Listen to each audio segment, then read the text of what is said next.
요한복음 20장 19절부터 23절까지의 말씀을 오늘 보도록 합니다. 성령을 받아라라는 제목으로 요한복음 우리 같이 보겠습니다. 지난주에는 너희의 아버지, 너희의 하나님이라는 제목으로 제가 말씀 나눴는데요. 우리의 하나님, 지금도 저와 여러분들의 이름을 아시고 부르신다. 그리고 저와 여러분들을 하나님 아버지의 가족으로 부르신다. 그리고 우리를 그 가족으로 부르시는 근거는 우리 하나님께서 맺으신 약속, 언약에 근거한다라는 말씀을 우리가 나눴습니다. 오늘은 성령을 받아라. 요한복음 20장 19절부터 23절까지 제가 읽도록 하겠습니다. 그날 곧 주간의 첫날 저녁에 제자들은 유대 사람들이 무서워서 문을 모두 닫아 걸고 있었다. 그때에 예수께서 와서 그들 가운데로 들어서셔서 너희에게 평화가 있기를 하고 인사말을 하셨다. 이 말씀을 하시고 나서 두 손과 옆구리를 그들에게 보여주셨다.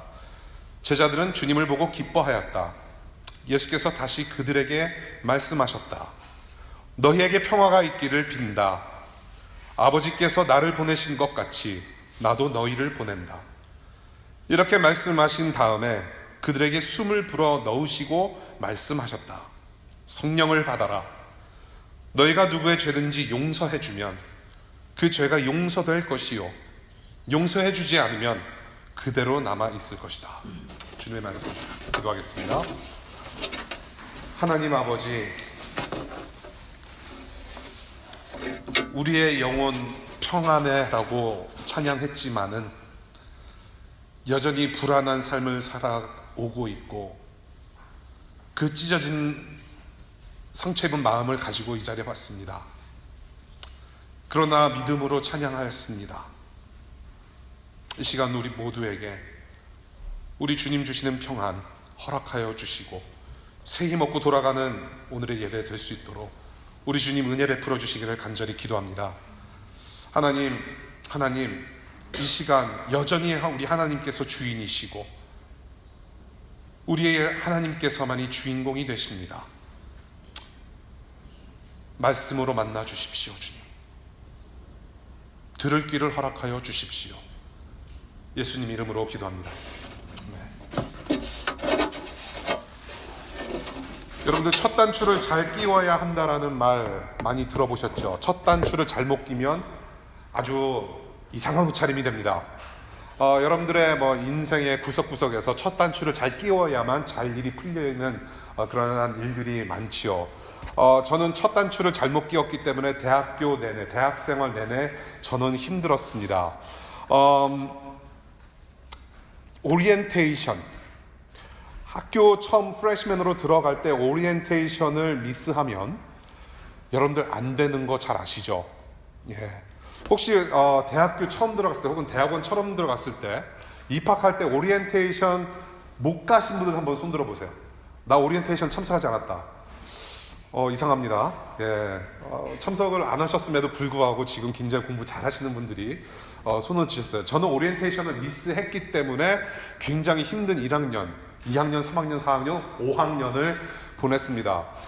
제가 대학교 1학년 들어갈 때 그때 여름방학 때 한국에서 한 달 반을 놀았습니다. 너무나도 정신없이 놀아서 오리엔테이션 참석하는 걸 잊었어요. 그 오리엔테이션을 반드시 가야만 했던 이유가 무엇이었냐면 1학년 1학기 스케줄을 짭니다. 그것을 제가 미스를 했어요. 그래서 제가 여름방학 끝난 다음에 다 미스하고 나서 이제 가을학기 1학년 1학기를 처음 시작을 하는데 제가 들어야 하는 과목이 다 꽉 차서 인원이 다 꽉 차서 졸지에 전공 과목을 들어야 하는 그런 어려움. 예, 교양 과목 아주 쉬운 과목 못 듣고 전공 과목을 들어야 했던 그런 저의 모습이 생각이 납니다. 이 오리엔테이션, 이것을 네이버 사전에 쳐보니까 이런 말을 해요. 정의가 이렇습니다. 신입 사원이나 신입생 등 새로운 환경에 놓인 사람들에 대한 환경 적응을 위한 교육, 이것을 다른 말로 안내교육 혹은 예비교육이라고 표현한다고 그래요. 혹은 방향잡기라는 표현도 씁니다. 방향잡기. 그래서 여러분들 학교에 처음으로 입학하시거나 직장에 처음 들어가실 때 OT, 오리엔테이션, 꼭 교육을 받으시는 것이 중요하죠. 여러분들 또 학생 여러분들은 오리엔테이션뿐만이 아니라 슬라바이라고 하는 교과 내용 과목, objective를 이렇게 설명하는 종이를 꼭 지참하는 것이 굉장히 중요하죠. 네, 거기에 무엇을 공부하는지, 앞으로 이 교과 과목의 방향이 무엇인지, 또한 시험 날짜는 언제인지, 페이퍼는 언제 써야 되고, 뭐를 어떻게 제출해야 되는지 거기 다 있잖아요. 굉장히 중요합니다.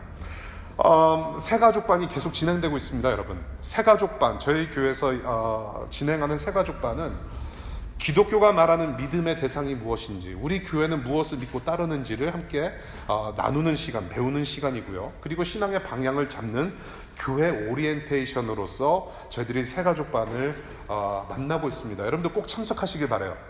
꼭 참석하시기 바랍니다. 앞으로 이제 우리 신영 씨께서 지난 2학기 동안 수고 많으셨고, 여름부터 제가 또 여러분들과 함께 하는데요. 앞으로 저희의 계획은 이렇습니다. 여러분들 새가족반을 꼭 참석하셔서 하나님이 누구시고, 예수님이 누구시고, 성령님이 누구시고, 교회란 무엇인지를 아시고 난 다음에 가을 학기부터 소그룹에 참여하실 수 있는 그런 기회가 부여가 됩니다. 그래서 여러분들 시간 내셔서 꼭 새가족반 참석하시기를 바랍니다. 이것은 교회 오리엔테이션입니다. 지금 굉장히 경직되어 계시는데 여러분들 마음 편히 참여하실 수 있도록 기회를 이렇게 만들도록 하겠습니다. 오늘 본문은 부활하신 예수님께서 자기 사랑하는 제자들과 함께 오리엔테이션 하시는 본문입니다. 부활하신 예수님께서 새로운 시대를 여셨어요. 그 다음에 제자들은 앞으로 이 새로운 시대에 너희들은 어떻게 살아야 된다, 이렇게 살아야 된다라는 OT를 하시는 장면입니다. 이제는 예수께서 새 시대의 새 역사를 여셨으니 주님께서 특별히 세우신 제자들이 살아가야 할 방향, 그 방향 잡기를 브리핑 해주시는 본문으로 우리가 보게 됩니다. 지금의 우리에게 주시는 세 가지 오리엔테이션 커리큘럼. 첫 번째, 오늘 본문을 보면 예수께서만이 우리의 진정한 평화 되심을 알 수가 있습니다. 평화 회담을 한 것처럼 평화는 우리에게 굉장히 중요한 것이죠. 예수께서 우리의 진정한 평화 되신다. 주간의 첫날 저녁이라고 하면서 오늘 본문을 시작합니다. 결국에는 주일 저녁을 이야기합니다. 일요일 저녁. 일요일 저녁에 이 제자들은 무서워서 문을 걸어 잠그고 모여 앉아 있습니다. 예수께서 부활하신 날, 그날 밤, 일요일 밤에 예수 그리스도의 제자들이 무서워서 문을 잠그고 모여 앉아 있습니다. 무엇이 무서웠을까요?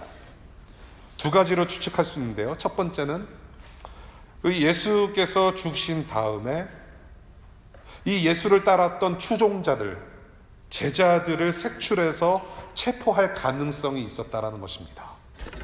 이 예수를 따랐던 자들의 씨를 말리는 체포작전이 시작될 수 있었기 때문에 무서워서 떨고 있었다.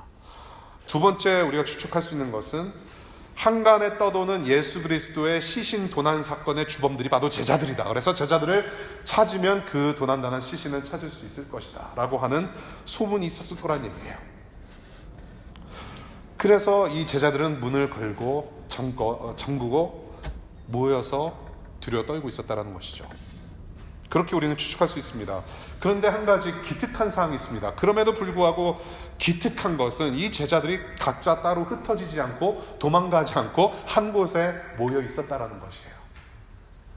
이때 바로 예수님께서 나타나십니다. 제자들에게 오셔서 샬롬, 너에게 평화가 있기를 인사하시면서 나타나세요. 그런데 지금 이 제자들이 모여있는 방은 문이 잠긴 채로 닫혀진 상태에서 제자들이 모이고 있는 상황입니다. 이 부활하신 예수께서 쓱 하고 들어오셔요. 쓱 하고 들어오십니다. 문을 열거나 닫는 소리 없이 그 방을 그냥 통과해서 들어오시는 것이죠. 그러면서 샬롬. 만약에 CCTV가 있었으면 이것은 정말로 최대의 사건입니다. 샬롬 하고 쓱 들어오세요.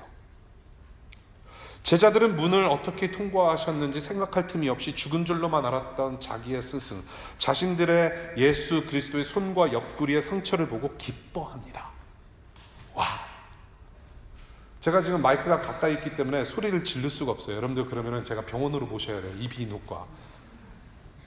얼마나 기뻤을까요? 문을 그대로 통과해서 들어오신 예수께서, 우리가 사랑하고 따랐던 그 예수께서, 죽으신 줄로만 알았던 그 예수께서 문을 통과하시고 부활된 모습으로 살아 들어오신 그 광경을 제자들이 목격을 해요. 기뻐합니다. 여기서 말하는 예수 그리스도의 몸, 지난주에 말씀 다시 드렸듯이 예수 그리스도의 몸은, 부활의 몸은 완전한 육체의 부활이라고 말씀을 드렸어요. 완전한 육체의 부활. 그런데 그 육체는 저와 여러분들이 가지고 있는 이 평범한 육체가 아니라 질적으로는 비교할 수 없는 상태의 몸을 이야기를 해요. 비록 상처는 있으셨지만 잠긴 문을 그대로 통과할 수 있는 영광스러운 몸으로 부활하셨다라는 겁니다. 영화로운 몸, 영광스러운 몸. 지금 저와 여러분들이 가지고 있는 그런 몸이 아니라 완전한 육체이기는 하지만은 영광스러운 몸으로 변화되어서 나타나셨다라는 겁니다. 저와 여러분들은 이제는 공동묘지가 저와 여러분들의 운명이 아니라, 종착지가 아니라 이 영광스러운 몸을 가진 자들로서, 하나님의 자녀로서 영원토록 살아가는 것이 저와 여러분들의 운명이에요. 이러한 몸을 가지게 될 것입니다. 우리가 흔히 보고 있는 그런 몸에 장애를 가지신 분들, 몸에 상처가 있는 분들,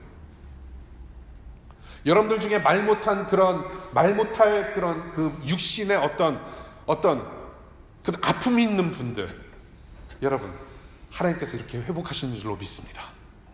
영광스러운 몸으로 바꿔주실 거예요. 샬롬이라고 인사하시면서 나타나셨습니다. 부활하신 주님께서 나타나셔서 하신 첫 번째 말씀이 샬롬이에요. 이것은 일반적인 유대인의 인사법입니다. 여러분들이 인사하셨듯이 샬롬, 평안을 빕니다라고 인사하셨어요. 그것은 일반적으로 이스라엘 사람들이 주로 하는 인사법인데, 여기서 말하는 그 샬롬, 정말로 특별한 샬롬인 것 같아요. 그냥 일반적인 샬롬, 평안을 빈다라는 그런 샬롬이 아니라 지금 두려워서 떨고 있는 제자들에게 영광스러운 몸으로 다시 나타나신 주님 그 자체가 평화라는 얘기예요. 평안을 빈다. 그 자체가 평화고 기쁨인 거죠.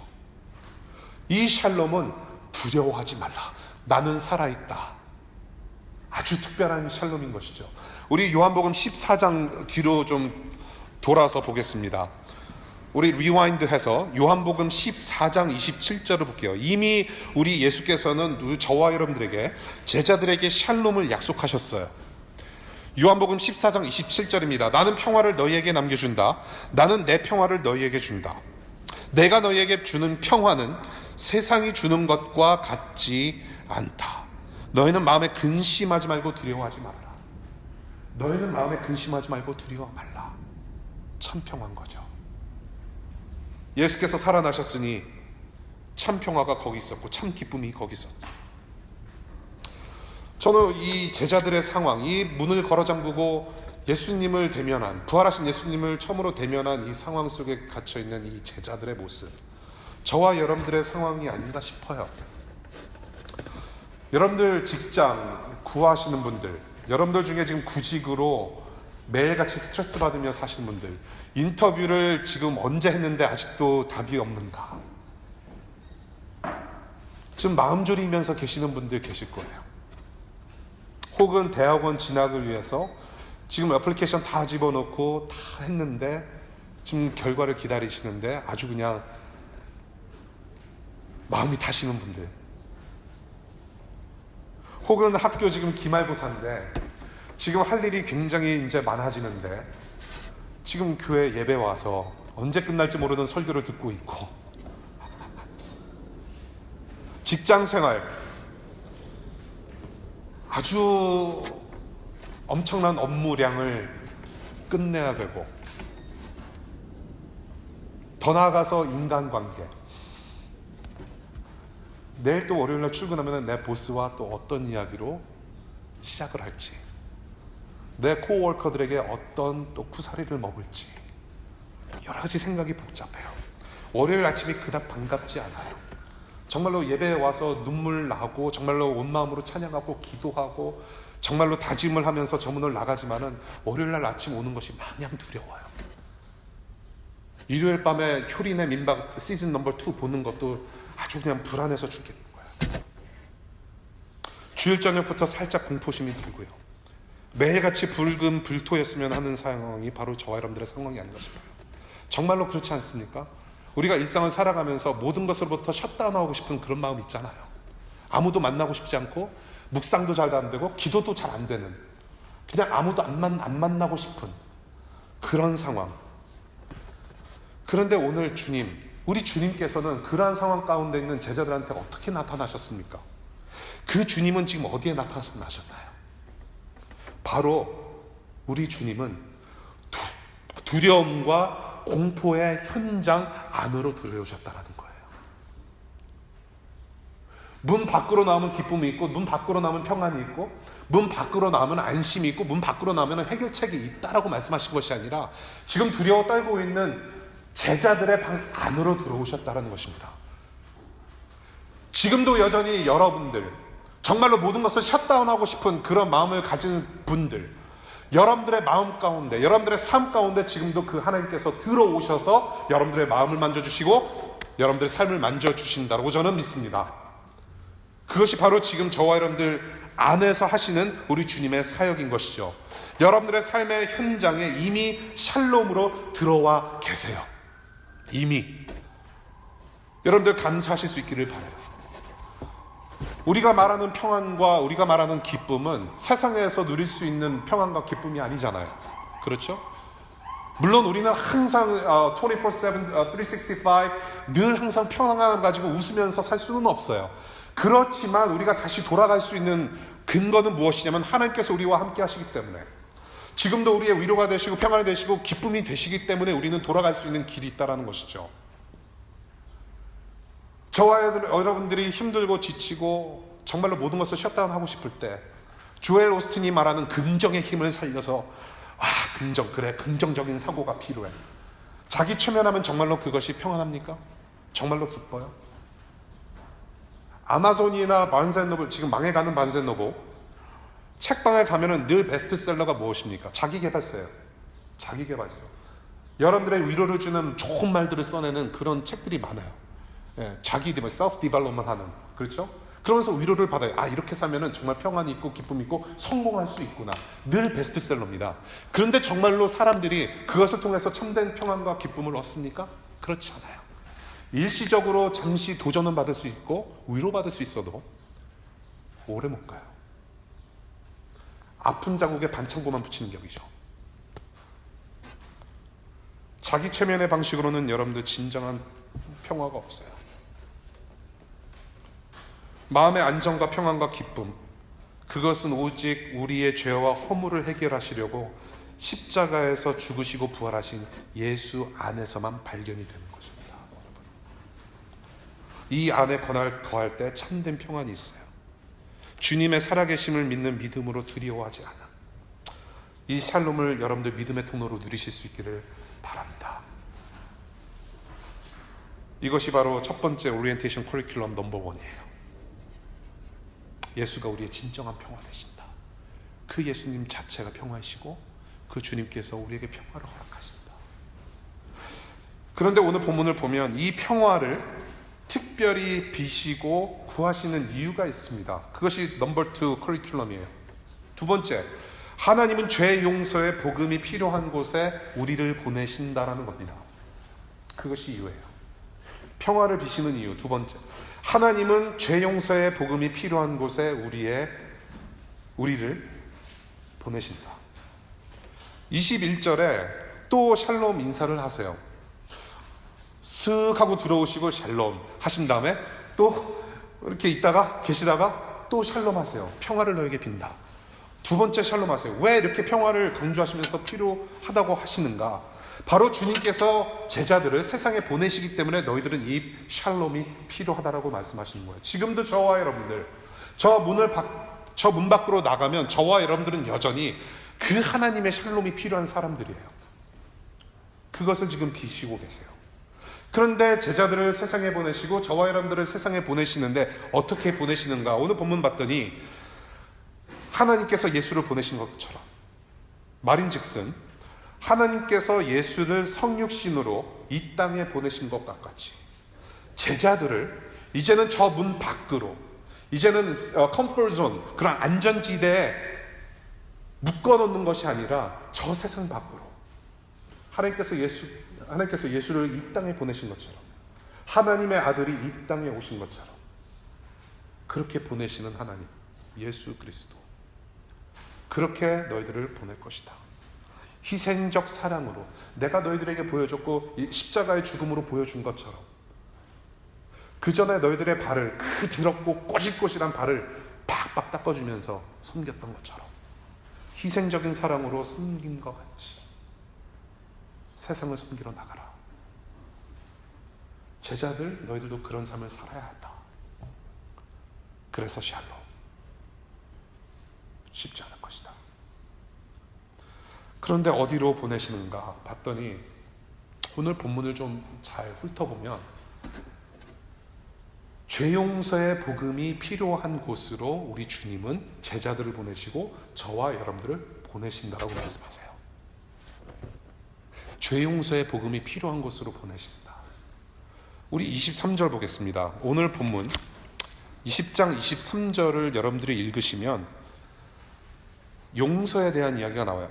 제가 다시 한번 읽을게요. 너희가 누구의 죄든지 용서해주면 그 죄가 용서될 것이요, 용서해 주지 않으면 그대로 남아있을 것이다.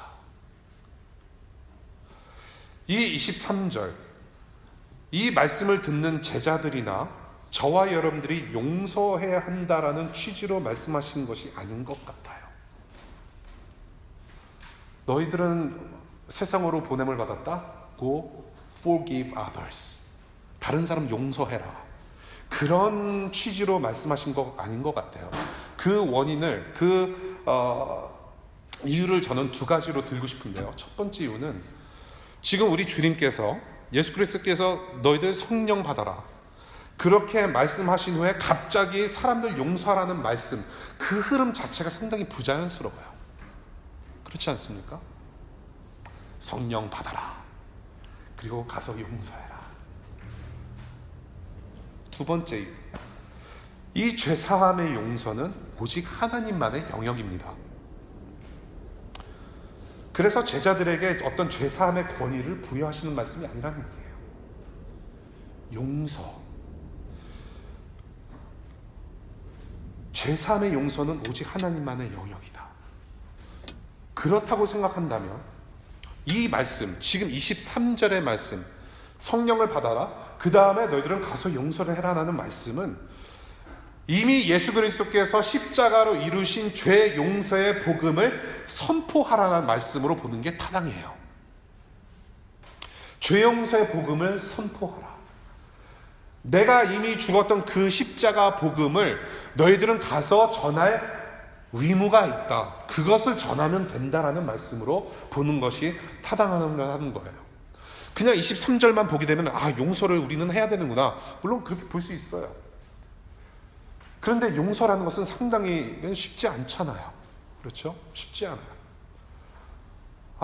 용서라는 이 단어 하나를 가지고 수십 시간을 이야기를 할 수 있을 것 같아요. 여러분들의 이야기도 많잖아요. 용서하기 힘든 부분들 많아요. 지금 그런 차원에서 주님께서 말씀하시는 것이 아니라 내가 십자가에서 흘린 그 보혈의 그 능력, 그 원인, 그것을, 죄사함, 그것을 선포하는 십자가 복음, 그것을 너희들이 해야 된다는 거예요. 그래서 성령을 받아라. 십자가에서 저와 여러분들을 용서하시고 하나도 의롭지 않은데 의롭다고 칭해 주신 그 사랑이 얼마나 놀랍습니까? 너희들은 가서 용서해라. 지금 제자들에게 그 용서, 그 사랑을 베푸는 액팅 에이전트는 너희들이 아니라 바로 나, 하나님이다라는 거예요.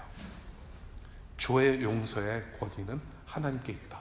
그것을 조금 더 클리어하게 하신 부분이 있는데 고린도 후서입니다. 바울을 통해서 고린도 후서 5장 18절과 19절에서 이런 말씀을 우리에게 주셨어요. 고린도후서 5장 18절과 19절, 이 모든 것은 하나님에게서 났습니다. 하나님께서는 그리스도를 세우셔서 우리를, 여기서 말하는 우리는 사도들입니다. 제자들을 자기와 화해하게 하시고, 또는 저와 여러분들이 되겠죠. 자기와 화해하게 하시고 또 우리에게 화해의 직분을 맡겨주셨습니다. 사도들의 첫째가는 직분의 내용이에요. 곧 19절, 하나님께서 사람들의 죄과를 따지지 않으시고 화해의 말씀을 우리에게 맡겨주심으로, 말씀을 맡겨주신 거예요. 세상을 그리스도 안에서 자기와 화해하게 하신 것입니다. 내가 먼저 용서하는 것이 아니라 우리를 용서하신 그 예수 그리스도의 용서로 말미암아 그 말씀을 가지고 그 말씀을 맡아서 나가서 선포하는 직책을 맡았다. 그것이 사도들의 직분이고 또한 저와 여러분들이 해야 할 일이라고 오늘 본문에서 말씀하시는 것이죠. 하나님을 떠나서 죄사함이 필요한 이 악한 세상을 다시 하나님 나라로 회복시키는 사명을 감당하는 성도들로 세우시는 우리 주님. 또한 그렇게 우리들을 저 세상으로 보내시는데 이 길은 평탄치 않다. 그래서 주님께서 우리에게 뭐라고 주문하십니까? 네 십자가를 지고 가라. 쉽지 않다. 이 길은 고난의 길이기 때문에 우리 주님은 평안을 비십니다. 2번이나 샬롬. 이것이 바로 너희들이 가야 할 삶의 방향이라고 이 오리엔테이션에서 2번째로 말씀하세요. 저와 여러분들을 지금도 보내십니다. 우리 하나님은 여러분을 DC뿐만이 아니라 우리 대한민국이 됐든지 북한 땅이 됐든지 대서양을 건너든지 태평양을 건너든지 흑해를 건너든지 여러분을 보내실 것입니다. 미국 서부로도 보내실 것이고요. 밀림으로도 보내실 것이고요. 분단된 조국을 여러분들 섬기러 또 우리 주님께서 보내실 것이라고 저는 생각을 합니다. 하나님께서 우리를 보내신다라는 말씀은 복음서에서 여러 번 이야기를 하세요. 우리 하나님은 선교의 하나님이시기 때문에 하나님의 선교, 본인의 선교를 이루시기 위해서 저와 여러분들을 보내세요. 그 유명한 말씀이 바로 무엇이냐면 여러분들이 잘 알고 있는 가서 제자 삼으라. 마태복음 28장 말씀입니다. 가서 제자 삼아라. 가서 제자 삼는다라는 것은 다른 말로 틀면 예수 그리스도의 복음을 전하라는 얘기예요. 예수 그리스도의 복음을 전하라. 그리고 가르쳐 지키게 하라. 그리고 마가복음을 보면 마가복음에는 너희는 온 세상에 나가서 만민에게 복음을 전하라는 말씀을 하세요. 만민에게 가서 전하라. 여기서 말하는 만민은 세상 사람 모든 사람들에게 말을 합니다. 우리가 골라서 복음을 전하는 것이 아니라 모든 사람들이 들을 수 있도록 복음을 전하라. 누가복음 24장 47절은 오늘 요한복음에 보신 바처럼 유사한 그런 말씀이 있습니다. 누가복음 24장 47절 보면 그의 이름으로 죄사함을 받게 하는 회개가 모든 민족에게 전파될 것이다. 그리고 예루살렘부터 너희는 이 일의 증인이다. 그래서 하나님께서 나를 보내신 것처럼 나는 너희를 보낸다 라고 말씀하세요. 요한복음과 굉장히 유사한 말씀을 하고 계세요. 똑같은 말씀이라고 저는 생각을 합니다. 하나는 요한의 관점에서 들은 말씀이고 하나는 누가라는 의사의 관점에서 들은 말씀이에요. 똑같이 무엇을 얘기하고 있습니까? 죄사함의 복음을 만민에게 가서 전하라. 나는 너희를 보낸다. 미국, 워싱턴, 학교, 직장, 가정으로 여러분들은 부르심을 받았습니다. 앞으로도 우리를 보내실 거예요. 죄 씻는 이 복음, 예수 그리스도의 죄사함의 능력이 살아 숨쉬는 이 복음의 말씀이 필요한 곳곳에 여러분들을 보내실 것입니다.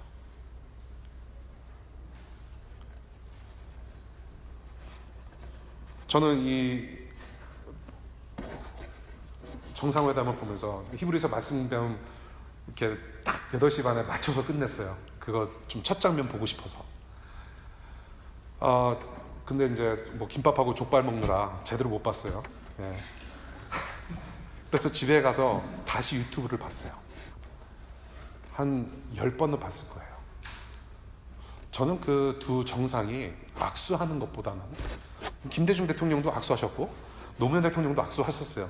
거기서는 별로 감흥이 안 왔어요. 그런데 어디서 저에게 큰 감동을 얻었냐면 군사 분계선 5cm 그 콘크리트 넘는 장면, 그리고 또 김정은 위원장님께서 우리 이제 문 대통령 꼬셔가지고 또 북한으로 또 끌고 가셨잖아요. 월북하고 월남하는 그 상황. 저렇게 쉽게 오고 갈 수 있는 곳인데 60년 동안 왜 이렇게 힘들었을까? 그거를 계속해서 돌려봤어요. 우리 이산 가족들 빨리 그런 날이 있었으면 좋겠어요. 그런데 저는 거기서 그 두 정상의 모습만 본 것이 아니라 저는 우리 DC to DC, 워싱턴 DC에서 공부하고 직장 생활하시는 여러분들의 모습이 생각이 났어요. 야, 앞으로 할 일 무지 많겠다.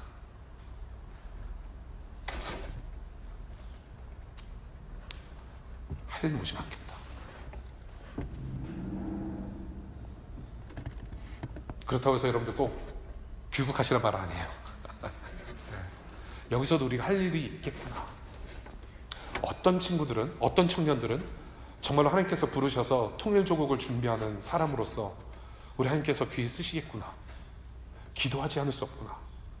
앞으로 여러분들 통일이 되면요, 한국에 있는 교회들이 엄청 무지 바빠질 것입니다. 통일이 되면은 세계 선교 역사의 흐름이 바뀔 수가 있어요. 어떻게 바뀌느냐? 지금 한국은 세계 선교의 굉장히 큰 흐름을 잡고 있는 나라이기도 합니다. 나라는 땅덩어리는 작은데 교회는 무지 많아요. 그런데 교회는 무지 많고 땅덩어리는 작은데 선교사들은 무지 많이 보냅니다. 파송을 해요. 그런데 한국 교회에서 해외로 그 선교지로 나가는 그 자금들, 앞으로 통일이 되면 통일 자금으로 다시 그쪽으로 향해져 가요. 쓸 수밖에 없어요. 북녘에 있는 우리 동포들이 내려오고 거기를 살리는데 그 교회의 모든 헌금과 자금들이 세계 선교로 들어가지 않고 이제는 통일 자금으로 쓰이게 된다는 얘기예요. 아비어스해요. 그러면 세계 선교의 역사는 흔들리고 말 수밖에 없는 그런 상황도 초래할 수 있다는 얘기죠. 여러분들 말이 통일이지만 빨리 앞당겨서 통일이 돼야 된다고 하지만은 여러분들 잘 아시잖아요. 쉽지 않습니다. 독일이 그렇잖아요. 독일이 예잖아요. 우리 앞으로 우리 통일 시대를 맞이해서 좀 스터디 그룹하고 뭐 기도 모임도 좀 했으면 좋겠습니다. 서서히 여러분들 전공, 여러분들이 지금 가지고 있는 전공과 탤런트를 이 통일 시대에 어떻게 사용할 수 있는지, 우리가 비록 미국에 살게 되지만은 미국에 살 것이지만은 미국에서 우리가 할 수 있는 일은 무엇인지 좀 고민하면서 우리가 기도하면서 마음 모으는 것도 우리가 할 일이라고 저는 생각을 해요. 할 일이 많다. 여러분, 하나님께서 저와 여러분들 보내신다고 말씀하십니다. 어디든지 보내신다. 하나님께서 저와 여러분들을 보내신다라는 뜻은 무엇이냐면요, 잘 들으세요. 우리 하나님께서는 곧 목적지를 알고 계시단 말이에요. 하나님께서는 내가 너를 보낸다. Choose one. Multiple choice. 넘버 원 한국, 넘버 투 미국에서 비자 안 되면 넘버 원 귀국으로 간다. 귀국한다. 뭐 그런 옵션을 하나님께서 주신 것이 아니라 저와 여러분들이 앞으로 살아가야 할 목적지, 살아가야 할 땅은 우리 하나님께서 아시고 그쪽으로 보내신다는 얘기예요. He already knows. 저와 여러분들이 하나님, 내가 여기로 가고 싶습니다. 내가 원하는 곳 여기입니다. 하나님 보내주십시오 라고 하면서 여러분들이 정말로 가고 싶은 곳으로 하나님을 끌어다가 가는 것이 아니라 이미 하나님께서 여러분들을 위해서 이미 예비해 놓으신 곳이 있는데, 하나님께서 원하시는 곳, 나를 이미 태초전부터 심어 놓으신 그곳이 어디입니까? 라고 물으면서 가는 것이, 평생 물어가며 가는 것이 바로 우리의 인생이라는 거예요. 그래서 저와 여러분들에게 필요한 것은 무엇이냐? 순종이라는 것입니다. 여러분들 쉽지 않은 고백을 하셨어요. 주님은 산 같아서 믿음의 순종의 예배를 드립니다라고. 그게 얼마나 무서운 말씀인지 아시는가요? 여러분들 정말로 가고 싶은데 포기하고 하나님께서 길 열어주시는데 정말로 가시기를 원하고 정말로 가고 싶은 그런 순종 예배 드리실 수 있겠습니까? 미국에서 취업 비자, 그리고 영주권 나오고, 영주권 나온 다음에 결혼해서 시민권 나오고, 시민권에서 소셜 시큐리티 잘 자금 모아놓고 나중에 은퇴해서 잘 사는 그런 로드맵이 쫙 있어요. 연봉 6피규어, 공 6개, 5개? 공 5개가 되겠죠. 한 그 정도 벌고 평탄한 삶을 내가 다 디자인해 놓잖아요. 그런데 우리 주님께서는 No, you come here. It's not gonna be easy. 하나님께서 이쪽으로 계획 틀으셔서 보내셔도 가실 수 있겠냐는 얘기예요. 믿음의 순종의 예배는 그렇게 쉽지 않습니다, 여러분. 그래서 저에게 5년 전부터, 교회가 처음 시작될 때부터 여러분들처럼 구직, 직장 구하시는 분들 참 많았어요. 끊이지 않는 우리 교회의 기도 제목이잖아요. 기도해 주십시오. 여러분들 죄송하지만 그렇게 기도 요청하신 분들 물론 기도합니다마는 제 기도의 내용은 달라요. 이 청년에게 순종의 마음을 주십시오, 주님. 어디든지 갈 수 있는 믿음 주십시오. 그래서 어떤 청년에게 그렇게 얘기해요. 나는 이렇게 기도한다. 굉장히 기분 나빠요.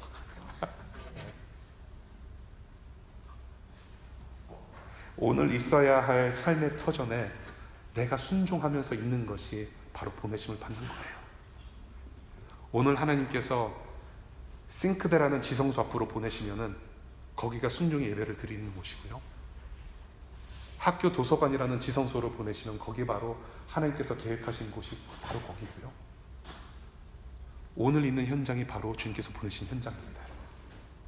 그렇게 순종, 믿음의 예배를 열심히 피 터지면서 수적을 하면서 몸부림치면서 우리가 살아갈 때 분명히 하나님께서는 또 다른 인생의 차터를 열어주세요. 죄 용서 복음이 필요한 곳 널려 있습니다. 민영진 목사님이라는 분이 계세요. 제가 전에 이 교회 오기 전에 DC로 들어오기 전에 몸담았던 교회 바로 제 사무실 바로 옆자리 룸메이트 이셨던 목사님이세요. 이 목사님은 코스타리카에서 선교 사역을 수십 년 하시고 미국에 오셨어요. 은퇴를 하시고 미국에 오셨는데 그냥 은퇴하셨다고 해서 이렇게 편한 삶, 이렇게 그냥 집에서 쉬시고 골프 치시고 뭐 이렇게 여행 다니시는 삶이 아니라 대형교회 부목사로 오셔서 노인 사역을 하셨어요. 본인 자신도 노인이신데 노인 사역을 하러 오셨어요. 그래서 자신도 이제 은퇴하시고 이제 쇠약해지시는 가운데 노인 사역을 하셨는데요. 이제 건강이 점점 안 좋아지셨어요, 이분이. 이분의 장례식을 제가 가서 알게 된 사실인데요. 자기와 똑같은 노인들을 섬기시려고 신방을 다니시는데 산소통을 메고 다니셨대요. 산소통 끌고. 산소통 끌고.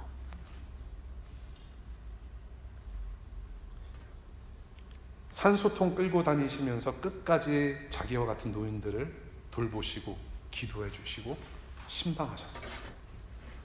야, 그분은 정말로 그럴 수 있겠다. 그 시신 앞에서 앞으로 부활하실 그 민 목사님의 시신 앞에서는 그런 생각을 했어요. 그분께서 살아생전에 저한테 어떤 말씀을 하셨냐면, 전도사님, 홍전도사님, 사람 사는 곳에는 할 일이 있습니다. 저와 여러분들은 분명히 할 일이 있습니다. 저와 여러분들은 뭐가 더 필요합니까? 솔직히 순종이라고 저는 생각합니다. 순종. 믿음의 순종 예배 드리리. 그것이 바로 두 번째, 하나님은 죄 용서의 복음이 필요한 곳에 저와 여러분들을 보내신다라는 두 번째 커리큘럼을 말씀하세요. 그런데 여러분들 잘 생각해 보세요. 지금 예수 그리스도께서 죽으시고 우리 스승이 부활하셔서 딱 나타나셨어요. 정말로 위로가 되고 정말로 기뻐요. 그런데 또 어딜 보내신다네? 좀 살짝 두렵다라는 생각, 그런 장면이 좀 떠올랐어요. 바로 세 번째, 우리 주님께서는 성령 하나님을 약속하십니다. 성령 하나님께서 이 제자들과 우리와 함께 하세요. 성령이 함께 하시기 때문에 무섭지 않고 두렵지 않고 갈 수 있다. 지금 저와 여러분들이 함께 평안을 누리고 이 보내심을 받아 살아가는 이 모든 순간에 우리 성령님께서 함께 하십니다. 이 성령은 여러분들 세가족반 네 번째 아시죠? 하나님의 영이시고 동시에 예수님의 영이에요. 이 성령께서 저와 여러분들과 함께 하신대요. 성령을 받아라. 지금 두렵고 떨면서 제자들은 문 밖에 나가기 정말로 힘들고 무서운데 지금 성령께서 함께 하시기 때문에 가능하다라고 말씀하시는 거예요. 저 문 밖에 나가면 무서운 거 아는데 성령을 보내준다. 거기에 평안이 있고 너네들은 보내심을 받고 임무를 완수할 것이다. 우리에게도 꼭 필요한 성령, 믿음의 통로로 누리시길 바랍니다. 숨을 불어 넣으셨다라고 표현을 해요. 성령을 주시면서 숨을 불어 넣으셨다라고 오늘 본문에서 얘기를 하잖아요. 이 숨을 불어 넣으셨다라는 것은 제자들을 다 거꾸로 넘어뜨리고 CPR 하셨다는 게 아니에요. 예, 산소호흡 하셨다라는 것이 아닙니다. 상징적인 표현이죠. 자신의 영을 불어넣는 어떤 상징적인 표현으로서 불어넣으셨다라는 표현을 합니다. 그런데 이 단어, 이 동사는 성경에 거의 2번밖에는 사용되지 않는 특별한 단어입니다. 우리 창세기 2장 7절 볼게요. 여러분들 성경책 꼭 가지고 다니시기 바랍니다. 앞으로 어디로 부름받을지 모르는 분들은 성경책을 가지고 다니셔야만 훈련이 됩니다. 유남생. 창세기 2장 7절. 주 하나님이 땅의 흙으로 사람을 지으시고 그의 코에 생명의 기운을 불어넣으시니 사람이 생명체가 되었다라는 구절이 있어요. 하나님께서 남자와 여자를 창조하신 다음에 남자를 창조하신 다음에 생명을 불어넣으신 거예요. 그것이 바로 사람의 모습입니다. 이 하나님의 생명이 없으면, 불어넣으심이 없으면 우리는 살 수가 없어요. 그것을 하신 것이죠. 창조 역사. 사람을 이렇게 만드셨어요. 불어넣으셨다. 생명입니다. 두 번째, 에스겔서입니다. 구약성경 조금 뒤로 가면 에스겔서 37장 5절의 말씀에 이런 말씀이 있어요. 나 주 하나님이 이 뼈들에게 말한다. 내가 너희 속에 생기를 불어넣어 너희가 다시 살아나게 하겠다. 에스겔이 환상으로 본 내용이에요. 마른 뼈가 살아서 움직이는 역사를 하나님께서 만드실 것이다. 그러면서 하신 말씀이 생기를 불어넣을 것이다. 생명을 뜻합니다. 성령을 우리에게 주셨다. 이 숨을 불어넣으셨다라는 말은 창조 단어예요. 창조 언어.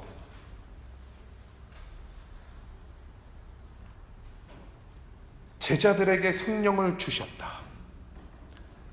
그 말씀은 뭐냐 하면 새로운 창조 역사를 이제는 시작할 것이다라는 주님의 약속입니다. 이미 제자들은 숨을 쉬고 있잖아요. 숨을 쉬고 살아있는 동안에 예수님을 만난 거예요. 숨이 더 필요가 없어요. 그런데 성령이 필요했던 사람들입니다. 그 성령을 받았다. 예수께서 성령 주셨다는 의미는 새로운 창조의 시작을 가리켜요. 새로운 창조, 새 창조. 저와 여러분들도 예수님 때문에 구원을 받습니다. 구원을 받았다는 것은 하나님의 자녀가 됐다는 것이고, 하나님의 자녀가 되고 백성이 됐다는 의미는 다시 하나님께서 창조하신 의도대로 회복된다라는 말이에요. 예, 그것을 보고 새 창조 혹은 재창조라는 말로 표현을 합니다. 그래서 새 하늘과 새 땅에서 우리는 새로운 창조물로서, 피조물로서 하나님만을 예배하는 그런 원래 의도가 회복된 사람들로서 영원히 살아가는 것이죠. 바로 성령의 사람들이 되었다라는 것입니다. 새 생명을 얻은 사람들로서 하나님께서 새 생명, 성령을 선물로 주심으로 말미암아 저와 여러분들은 새로운 삶을 살게 돼요. 그래서 저와 여러분들은 스테라스가 다릅니다. 이제는 이 땅의 시민권자가 아니라 어디의 시민권자? 하늘의 시민권자라고 표현을 해요. 하늘의 사람들입니다.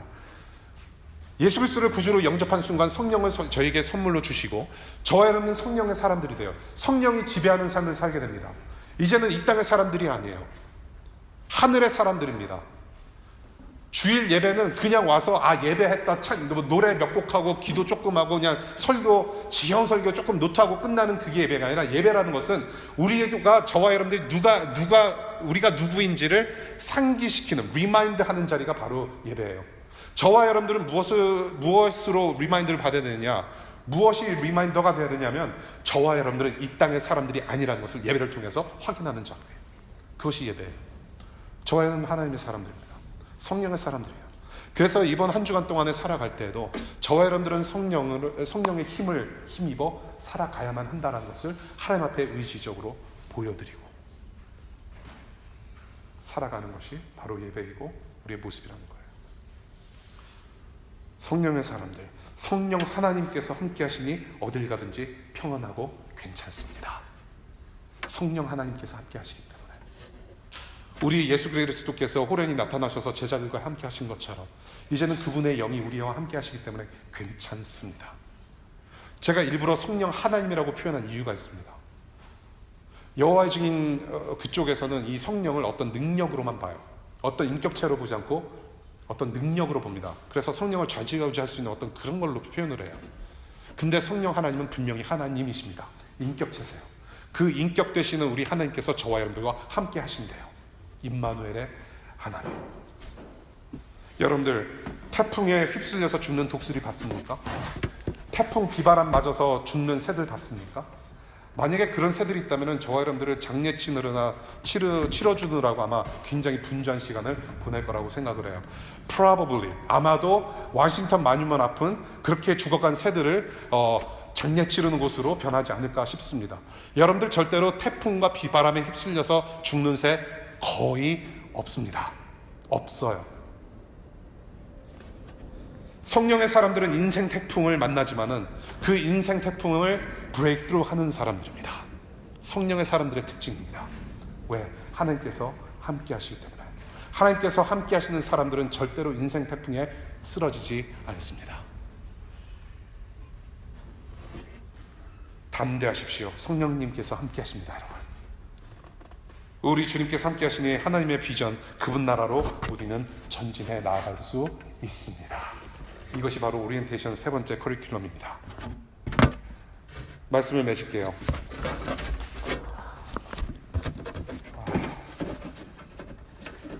오늘 예배가 5분 늦게 시작이 됐기 때문에 저한테 조금 더 시간이 있습니다. 1873년도 1800년 한 70년도에 스패포드라는 사람이 있었어요. 스패포드. 미국 사람인데요. 시카고의 유명한 변호사였다고 합니다.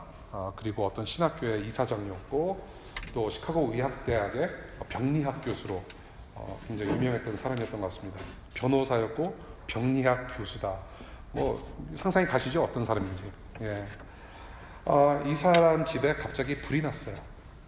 불이 나가지고 자기 딸 4명이 있고 아내가 있는데 다 피신을 했습니다. 그런데 집이 다 홀랑 탔어요. 재산이 전부 다 잿더미로 변했습니다. 너무나도 힘들었어요. 그런 와중에 시카고 대화재, 여러분들 기억나시죠? 아시는 분은 아실 거예요. 시카고에 큰 화재가 났는데 자기가 몸담고 섬겼던 무디 교회라는 아주 유명한 교회가 있는데 거기도 홀딱 타버린 거예요. 망연자실을 합니다. 그래서 이러한 상황 속에서 스태포드는 자기 가족들하고 좀 휴양을 가려고 쉬려고 이제 여행 계획을 세웁니다. 그런데 자기 교회가 너무나도 마음에 걸렸어요. 그래서 자기는 조금 더 남아서 교회 뒷수습을 좀 하고 떠나겠다. 그래서 이 스태포드라는 사람이 자기 아내와 자기 4딸을 먼저 배에 태웁니다. 그리고 먼저 휴양지로 보내요. 그런데 이 자기 4딸과 아내를 태운 그 배가 대서양을 건너면서 다른 철갑선하고 정면 충돌합니다.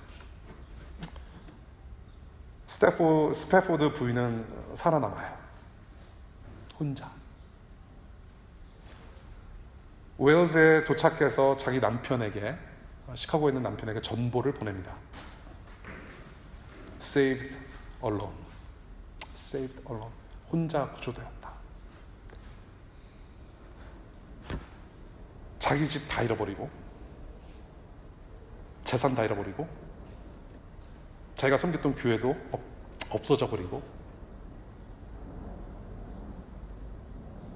위로가 필요한 시기에 자기 딸 4명 다 잃고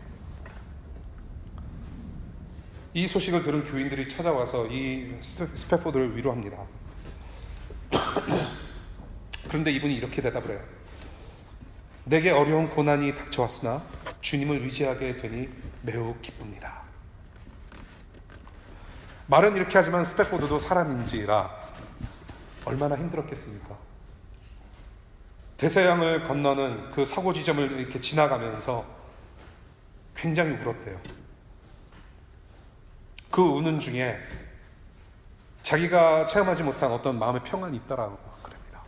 마음의 평안이 있대요. 그러면서 쓴 시가 바로 이 시예요.